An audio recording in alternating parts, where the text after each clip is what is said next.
I watched my husband's face go white as I clicked to slide 14, the one with bank statements he'd never seen before. Not his girlfriend's. Well, not the ones he knew about anyway. These were the accounts Megan had opened behind his back, the ones that proved she'd been stealing from the man who thought he was stealing from me. In front of 47 shareholders, his business partner and his own mother. He didn't grab the table like some movie scene. He just went completely still, like a man watching a car accident happen to someone else. Then he realized the car was his. But let me start from the beginning. Before I get into the full story, if you're into stories like this, hit like and subscribe. We drop new ones every single day. Trust me, this one only gets crazier from here. I'm posting this from a throwaway because the legal proceedings are still ongoing, and my attorney would lose her mind if she knew I was doing this. But it's been almost a year since everything fell apart, and I need to get this out. Not for sympathy or whatever. The full story is stranger than what even the people closest to me know, and I'm tired of carrying it alone. I'm 43. I have an accounting degree from UGA, and a CPA license I earned at 25 by studying in the bathroom of a shared apartment, because my roommate played guitar until 2 a.m. every night. For 16 years, I was married to a man I'll call Derek. We met at a Braves game in 2008. He caught a foul ball, tried to give it to me as a pickup line, and accidentally hit the guy sitting behind me in the chest with it. We spent 20 minutes apologizing to a stranger together, and by the 7th inning, I'd given him my number. We got married 14 months later at a vineyard outside Darlunga, Georgia. The photographer got food poisoning and left early, so half our wedding photos are from my cousin's disposable camera. We thought that was hilarious at the time. 16 years later, I look at those blurry photos, and I honestly can't tell you which year the man in them stopped being real. Derek was a natural salesman, not the used car, slick handshake kind. He was the kind who made you feel like the most important person in the room. People signed contracts with him because they genuinely liked him,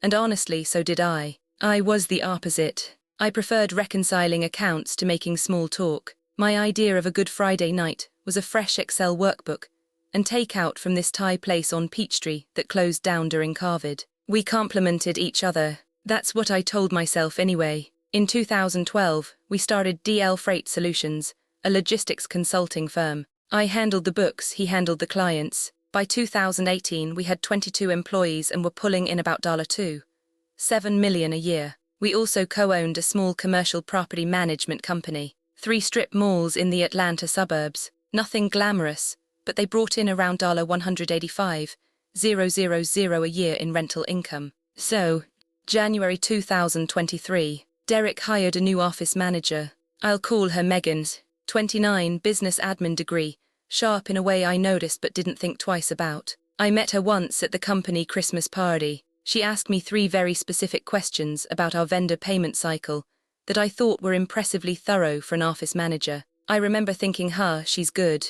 I should have listened to that instinct. What I didn't know, and honestly I hate even typing this, was that by March 2023, Derek and Megan were sleeping together. And what I really didn't know, what Derek himself didn't fully understand until slide 15 of that presentation, was that Megan had walked into our company with a plan. Because nobody talks about this part of these stories. Sometimes the other woman isn't some passive homewrecker collecting Venmo deposits. Sometimes she's the architect, and your husband is just the useful idiot with signing authority. I didn't catch it right away. That fact still eats at me, and not in some abstract way. The minority shareholders' attorney later argued that my failure to detect the fraud constituted negligence. He wasn't wrong. I'm a trained accountant. I'm the CFO. It happened on my watch, and for 4 years I didn't see it because I trusted the man I slept next to every night, which, looking back, is maybe the most embarrassing sentence I've ever written. Here's how it worked.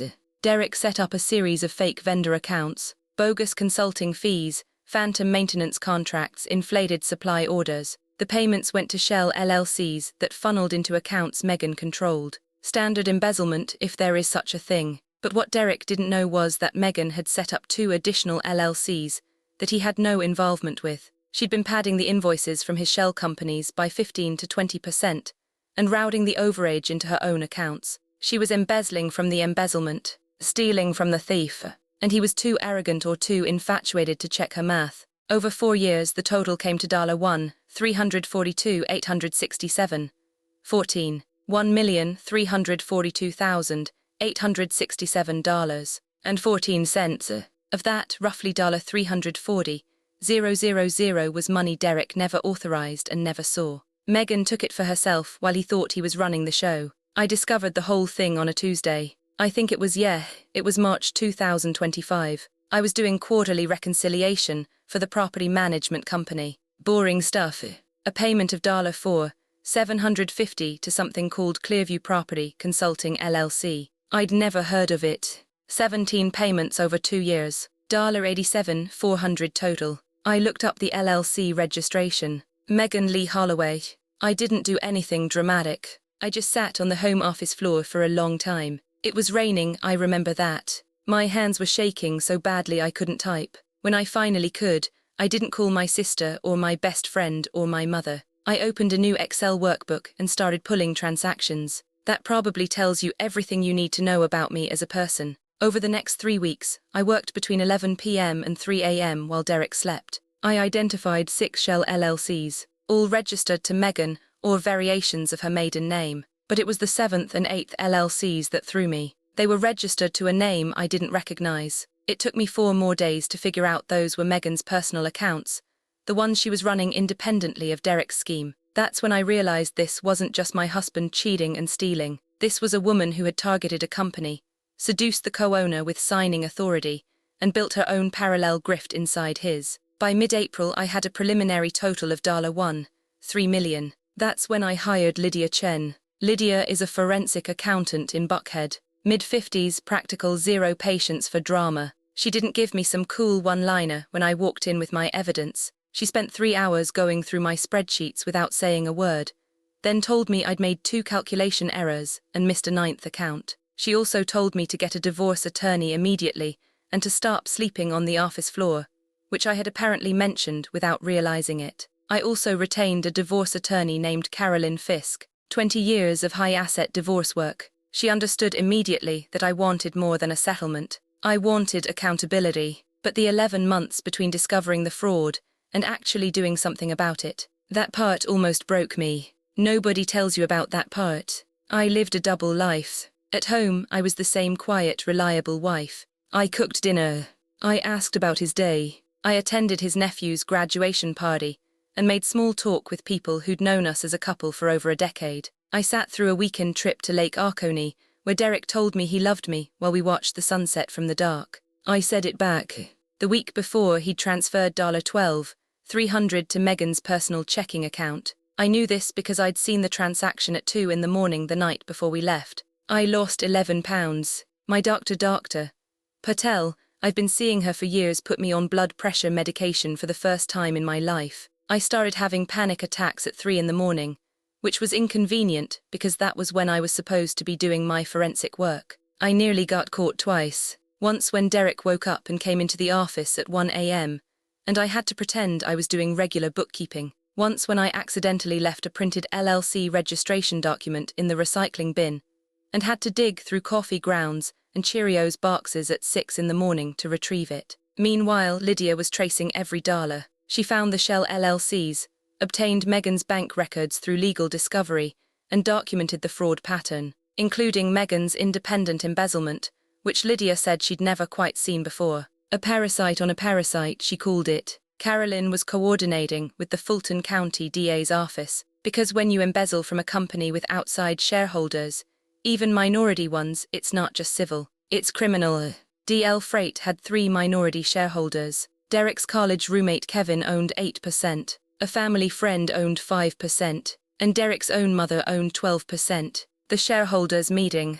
Every February, DL Freight held an annual meeting, usually a formality. 50 minutes, some charts, everyone goes to lunch. Derek always ran it. This year, Carolyn arranged for me to present the financial report. I was the CFO. It made sense. Derek didn't question it. February 11th, 2026. A Tuesday. Because apparently all the worst days of this story happen on Tuesdays. I don't know what I did to Tuesdays. I walked into that conference room at 10 a.m. with a laptop containing a 42-slide presentation. Lydia was in the back row. Carolyn was in the hallway. Megan was sitting 4 seats from Derek because she still worked there. I started normally. Revenues. Expenses. Year-over-year comparison. Derek was on his phone by slide 3, playing some game, I think. Or texting. Doesn't matter. By slide 9, I was showing the Shell LLC's registration documents, payment histories. Derek's phone slowly lowered from his face. Slide 12 showed direct deposits into accounts registered to Megan. I could hear her breathing change from across the room. And that brings us to the moment I told you about at the start. Slide 14. Every Shell LLC payment matched to a deposit in Megan's accounts, down to the penny. Then slide 15, the one nobody expected. Megan's independent accounts. The $340,000 she'd skimmed off Derek's own scheme without him knowing. His face went white. His head turned to her so fast I thought he'd hurt himself, and for 2 seconds they just stared at each other. The moment he realized he'd been played by the person he thought was his partner, he stood up and said, "We need to stop this meeting right now." I said, "I have a fiduciary duty to these shareholders. They deserve to know where $1.3 million went." Then Kevin, Derek's college roommate and 8% shareholder, turned to me and said something I wasn't prepared for. He said, "And you didn't catch this for 4 years. You're the CFO. This happened on your watch." The room went quiet. He wasn't wrong. And I didn't have a good answer. I still don't, if I'm being honest. Derek's mother was crying. Not the quiet kind. Angry crying. She looked at Derek, then at me, and said, "You both did this to me. Derek for stealing and me for not stopping it." Megan tried to leave. She got to the hallway where Carolyn's process server was supposed to be waiting. Except Megan saw him coming from 20 feet away. I guess she just knew reversed course into the women's restroom and locked herself in a stall for 40 minutes. 40 minutes. They eventually served her in the parking garage when she tried to reach her car. It wasn't the clean, cinematic moment I'd been picturing for 11 months. It was messy and loud, and Derek's attorney called Carolyn within the hour, threatening to file a motion to suppress everything I'd presented. I'd imagined it going a lot differently, I'll tell you that. Derek was served at the table. That part at least went as planned. I finished the presentation, all 42 slides, but my hands were shaking by the end, and my voice cracked on slide 38, which was the summary of total losses. Someone later told me that made it more effective. I don't know about that. I think I was just exhausted. The board didn't vote unanimously to remove Derek. His mother, despite everything, abstained. She said she needed time. Kevin voted to remove him, but also formally requested an independent review of my performance as CFO. That review is still pending. Derek was terminated as CEO. Megan was fired by end of day. By the end of the week, Carolyn had filed for divorce on my behalf, and the Fulton County DA had opened a criminal investigation. So where is everyone now? Derek was indicted on 14 counts of embezzlement and wire fraud in June. Trial is pending.